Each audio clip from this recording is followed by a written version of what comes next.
नमस्कार। दोपहर समाचार में आपका स्वागत है।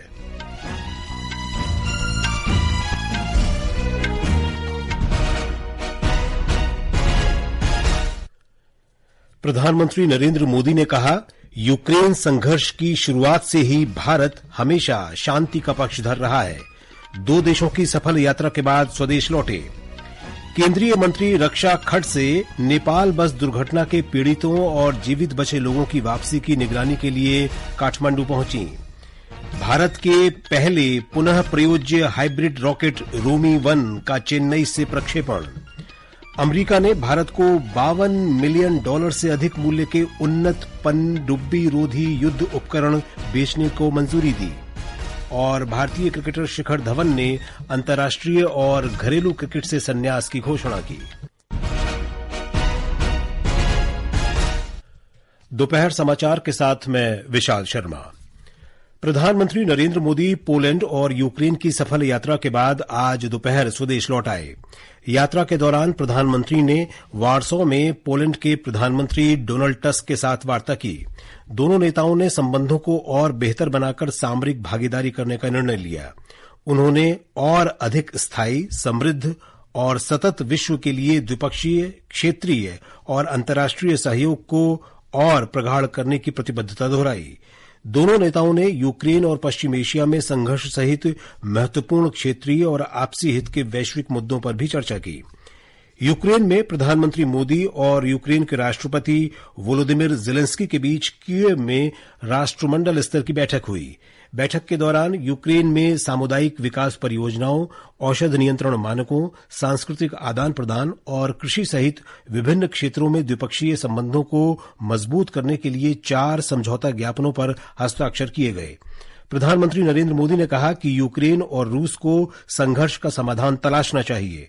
श्री मोदी ने भरोसा दिलाया कि शांति स्थापित करने के किसी भी प्रयास में भारत सक्रिय भूमिका निभाने को तैयार है। हम बहुत ही कन्विक्शन के साथ युद्ध से दूर रहे हैं, लेकिन इसका मतलब ये नहीं है हम न्यूट्रल नहीं थे। हम पहले दिन से ही पक्षकार रहे हैं और हमारा पक्ष है शांति का। हम बुद्ध की धरती से जहां युद्ध को कोई स्थान नहीं होता है। नेपाल के तनहुन जिले में हुई सड़क दुर्घटना में मारे गए लोगों के शवों और घायलों को भारत लाने के कार्य की निगरानी के लिए युवा कार्य और खेल राज्य मंत्री रक्षा खड़से नेपाल की राजधानी काठमांडू पहुंच गई हैं। काठमांडू में भारतीय दूतावास के अनुसार इस दुर्घटना में 27 भारतीयों ने जान गंवाई है।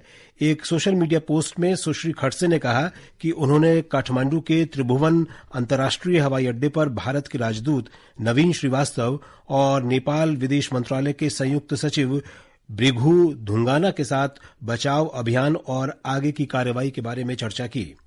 काठमांडू में भारतीय दूतावास घायलों के उपचार और मारे गए लोगों के पार्थिव शरीर को जल्द से जल्द भारत लाने के लिए स्थानीय अधिकारियों और अस्पताल प्रबंधन के लगातार संपर्क में है। महाराष्ट्र के मुख्यमंत्री एकनाथ शिंदे ने दुर्घटना पर दुख व्यक्त करते हुए कहा कि महाराष्ट्र सरकार के अनुरोध पर भारतीय वायुसेना का विमान बस दुर्घटना में मारे गए महाराष्ट्र के श्रद्धालुओं के शव भारत लाएगा। कल जो दुखद घटना हुई है काठमांडू में, उसके लिए मैंने केंद्र सरकार के रक्षा मंत्रालय से बात की है। खुद गृह मंत्री जी ने नोडल ऑफिसर अपॉइंट किया हुआ है सब लोगों के मदद के लिए। उनको गोरखपुर से लेके ये नासिक तक एयरफोर्स की फ्लाइट से पहुंचाने की व्यवस्था कर रहे हैं और जो घायल है उनका पूरा इलाज हो रहा है। प्रधानमंत्री नरेंद्र मोदी ने इस दुर्घटना में जान गंवाने वाले लोगों के प्रति शोक व्यक्त किया है। एक सोशल मीडिया पोस्ट में श्री मोदी ने कहा कि भारतीय दूतावास प्रभावित लोगों की हर संभव सहायता कर रहा है। उन्होंने शोक संतप्त परिवारों के प्रति संवेदना व्यक्त की और घायलों के शीघ्र स्वस्थ होने की कामना की। देश के नक्सल प्रभावित राज्यों की अंतर्राज्यीय समन्वय समिति की बैठक आज गृहमंत्री अमित शाह की अध्यक्षता में छत्तीसगढ़ की राजधानी रायपुर में आयोजित की जा रही है। बैठक के दौरान केंद्रीय गृह मंत्री वामपंथी उग्रवाद से प्रभावित क्षेत्रों में सुरक्षा और विकास संबंधी मुद्दों और कार्य योजनाओं की समीक्षा करेंगे। बैठक में छत्तीसगढ़ के मुख्यमंत्री विष्णुदेव साय, केंद्रीय गृह राज्य मंत्री नित्यानंद राय, छत्तीसगढ़ के उप मुख्यमंत्री विजय शर्मा भी उपस्थित हैं। इस बैठक में छत्तीसगढ़, झारखंड, ओडिशा, मध्य प्रदेश, आंध्र प्रदेश, तेलंगाना, महाराष्ट्र के मुख्य सचिव और पुलिस महानिदेशकों के साथ ही केंद्र और राज्य सरकार के वरिष्ठ अधिकारी शामिल हो रहे हैं। रक्षा मंत्री राजनाथ सिंह ने कहा है कि भारत क्षमता निर्माण के लिए रक्षा क्षेत्रों तथा टिकाऊ प्रौद्योगिकी और औद्योगिक भागीदारी के लिए अमेरिका के साथ मिलकर काम करने को तैयार है। श्री सिंह ने कल वाशिंगटन डीसी में अमेरिका भारत सामरिक भागीदारी मंच द्वारा आयोजित गोलमेज बैठक में अमेरिकी रक्षा उद्योग के वरिष्ठ प्रतिनिधियों के साथ वार्ता के दौरान ये बात कही।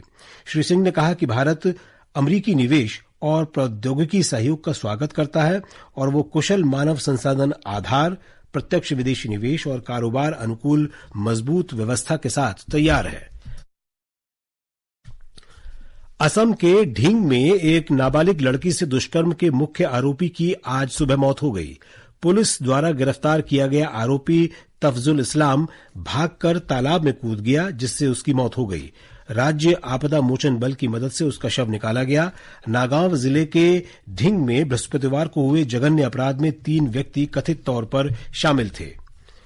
केंद्रीय अन्वेषण ब्यूरो सीबीआई द्वारा आरजीकर मेडिकल कॉलेज और अस्पताल के पूर्व प्राचार्य संदीप घोष सहित 7 लोगों का पॉलीग्राफ टेस्ट लिया जा रहा है। इस घटना के सिलसिले में गिरफ्तार किए गए एकमात्र व्यक्ति संजय रॉय घटना से पहले पीड़िता के साथ रहे 4 डॉक्टरों और कोलकाता पुलिस के 2 स्वयंसेवकों का पॉलीग्राफ टेस्ट चल रहा है। सियालदह की अदालत ने सीबीआई को पॉलीग्राफ टेस्ट करने की अनुमति दी थी। ये समाचार हमारी वेबसाइट www.newsonair.gov.in और हमारे न्यूज ऑन एआईआर ऐप पर भी उपलब्ध हैं। अजी सुनती हो, आशा दीदी से क्या बात हुई? उन्होंने मुन्नी को दस्त से बचाने का उपाय बताया। क्या बताया? 6 महीने तक उसे सिर्फ माँ का दूध पिलाना है। 6 महीने बाद उम्र के अनुसार संपूर्ण पौष्टिक आहार खिलाना है। 5 साल तक हर 6 महीने में विटामिन ए पिलाना और याद से रोटा वायरस और खसरा का टीका सही समय पर लगवाना है। बहुत बढ़िया। दस्त के विरुद्ध हम है तैयार, क्योंकि साथ है रक्षा, रोकथाम और उपचार। अधिक जानकारी के लिए आशा दीदी से संपर्क करें। स्वास्थ्य एवं परिवार कल्याण मंत्रालय द्वारा जनहित में जारी। दोपहर समाचार में आपका फिर स्वागत है। स्पेस जोन इंडिया ने मार्टिन समूह के सहयोग से भारत के पहले रीयूजेबल हाइब्रिड रॉकेट रूमी 1 का चेन्नई से प्रक्षेपण किया है। 50 पीको उपग्रह और 3 क्यूब उपग्रहों को लेकर गए इस रॉकेट को मोबाइल ट्रेजेक्टरी का इस्तेमाल कर प्रक्षेपित किया गया। इस रॉकेट ने लगभग 35 किलोमीटर ऊंचाई तक उड़ान भरी और ये कई प्रयोग करने के बाद कुछ ही क्षणों के भीतर पृथ्वी पर वापस लौट आया।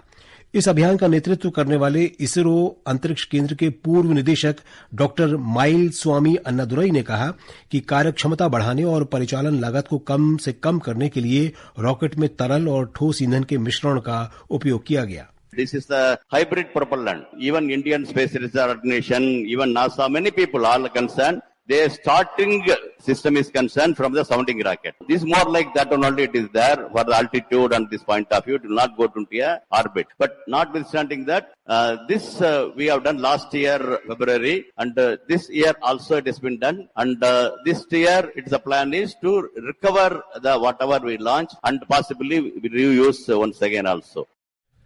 अमेरिका के विदेश मंत्री एंटनी ब्लिंकन ने बहुउद्देशीय MH-60R सीहॉक हेलीकॉप्टरों के लिए 5 करोड़ 28 लाख की अनुमानित लागत से भारत को पनडुब्बी रोधी सोनोबॉयस युद्धक प्रणाली और संबंधित उपकरणों की भारत को संभावित बिक्री की स्वीकृति दे दी है। रक्षा सुरक्षा सहयोग एजेंसी ने अपेक्षित प्रमाण पत्र जारी कर कल अमेरिकी कांग्रेस को इस संभावित बिक्री के बारे में अधिसूचित किया। बाइडेन प्रशासन की अधिसूचना में कहा गया है कि ये सौदा अमेरिका के प्रमुख रक्षा भागीदार भारत के साथ द्विपक्षीय सामरिक संबंधों को सुदृढ़ करने और सुरक्षा को बेहतर करने में मदद करने की अमेरिका की विदेश नीति और राष्ट्रीय सुरक्षा उद्देश्यों के अनुरूप है। केंद्रीय पत्तन, पोत परिवहन और जलमार्ग मंत्री सर्बानंद सोनोवाल ने कहा है कि उनका मंत्रालय नाविकों की सुरक्षा, संरक्षा, कल्याण और विकास के लिए प्रतिबद्ध है। कल महाराष्ट्र के पवई में समुद्री प्रशिक्षण संस्थान MTI में वरिष्ठ अधिकारियों और युवा कैडेटों को संबोधित करते हुए श्री सोनोवाल ने इस दिशा में सरकार के कदमों और पहलों को उजागर किया। उन्होंने कहा कि सरकार भारत को शीर्ष 10 समुद्री राष्ट्रों में शामिल करना चाहती है। श्री सोनोवाल ने कहा कि विश्व अब समुद्री क्षेत्र में हमारे देश की प्रवीणता की ओर आकर्षित हो रहा है और विश्व बैंक के लॉजिस्टिक्स परफॉर्मेंस इंडेक्स में भारत की बेहतर होती रैंकिंग इसका प्रमाण है। ये समाचार आकाशवाणी से प्रसारित किए जा रहे हैं। ताजा समाचार जानने के लिए आप हमारे social media handle x@AIR news Hindi को फॉलो कर सकते हैं। ये आकाशवाणी है। शिखर धवन ने अंतर्राष्ट्रीय और घरेलू क्रिकेट से संन्यास की घोषणा की है। 38 वर्षीय धवन ने सोशल मीडिया पर रिटायरमेंट वीडियो साझा किया और अपने परिवार, कोच और टीम के सदस्यों को धन्यवाद दिया। I'm announcing my retirement from international and domestic cricket. और अब जब मैं अपनी क्रिकेट जर्नी को अलविदा कह रहा हूं, तो मेरे दिल में एक सुकून है कि मैं अपने देश के लिए बहुत खेला और मैं बहुत शुक्रगुजार हूं BCCI DDCA का, जिन्होंने मुझे मौका दिया, और मेरे सारे फैंस का, जिन्होंने मुझे इतना प्यार दिया।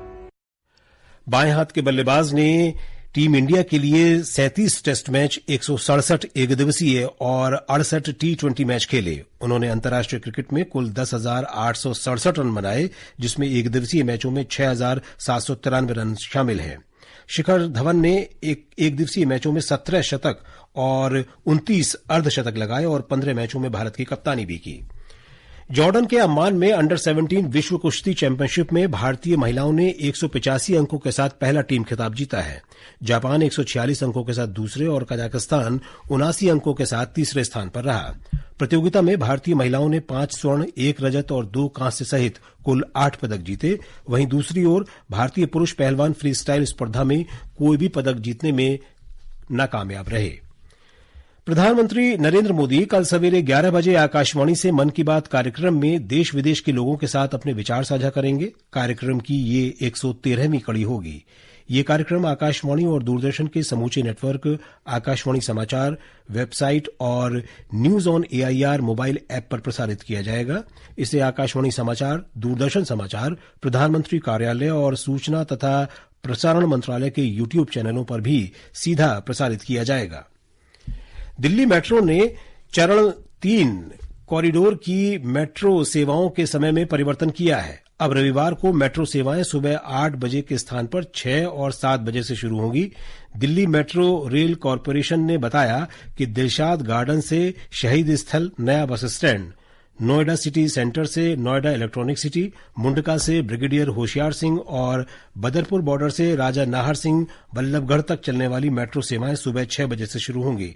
मजलिस पार्क से शिव विहार, बोटेनिकल गार्डन से जनकपुरी पश्चिम और ढांसा बस स्टैंड से द्वारका तक चलने वाली मेट्रो सेवाएं सुबह 7 बजे से शुरू होंगी। इससे न केवल यात्रियों को सुविधा होगी, बल्कि विभिन्न प्रतियोगी परीक्षाओं में बैठने वाले छात्रों और आवेदकों को भी फायदा होगा। आंध्र प्रदेश की समृद्ध हस्तशिल्प विरासत भारत के लिए गौरव है। तिरुपति जिले के श्रीकालाहस्ती के एक प्रतिष्ठित कारीगर वेलायुधम श्रीनिवासुलु को वैश्विक मंच पर भारत का प्रतिनिधित्व करने के लिए चुना गया है। वे 5 से 9 सितंबर तक पेरिस पैरालंपिक के समापन समारोह में उत्कृष्ट कलमकारी कला का प्रदर्शन करेंगे। देश भर से केवल 5 कारीगरों को इस अंतर्राष्ट्रीय कार्यक्रम में अपनी कला प्रस्तुत करने के लिए चुना गया है। प्रतिष्ठित शिल्प गुरु पुरस्कार से सम्मानित वेलायुधम श्रीनिवासुलु आंध्र प्रदेश से एकमात्र प्रतिनिधि हैं। लद्दाख कला, संस्कृति और भाषा अकादमी द्वारा आयोजित यिगी लिपि के पाठन और लेखन से जुड़ा 1 सप्ताह तक चला प्रमाण पत्र पाठ्यक्रम कल करगिल में संपन्न हो गया। ये कार्यक्रम हिमालय सांस्कृतिक विरासत फाउंडेशन के सहयोग से आयोजित किया गया था। इस कार्यक्रम में संस्कृति प्रेमी, शिक्षाविद, विद्यार्थी और समाज के विभिन्न वर्गों के लोग शामिल हुए। और अब अंत में मुख्य समाचार एक बार फिर। प्रधानमंत्री नरेंद्र मोदी ने कहा, यूक्रेन संघर्ष की शुरुआत से ही भारत हमेशा शांति का पक्षधर रहा है।